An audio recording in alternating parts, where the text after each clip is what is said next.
Welcome to AiVoicePhone. We're excited to have you on board and want to congratulate you on taking the first step toward never missing another customer call.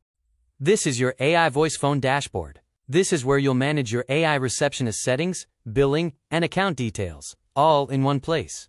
At the very top, you'll see your AI receptionist status. If it's marked live and active, that means your receptionist is ready to handle calls. You'll also see your new AI phone number, which is the number customers will reach when your receptionist picks up. You can have customers call it directly, or set up your receptionist to answer your current line when you are busy, unavailable, or don't pick up. We will go into that more later.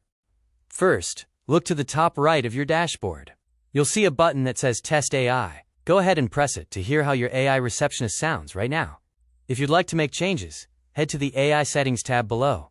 Here, you can give your receptionist a custom name, choose from a variety of professional voices, personalize your greeting message, add your key services so your AI knows exactly what you offer, include any special instructions you'd like it to follow.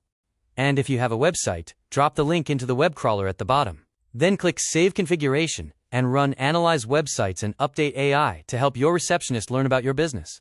For advanced users who want to dig deeper, you can even click the Edit Prompt button to view and customize the exact, quote, brain of your AI receptionist. Once you've got your AI dialed in the way you want it to sound, it's time to move on to conditional call forwarding. That way, when you can't answer the phone or don't pick up, your AI will.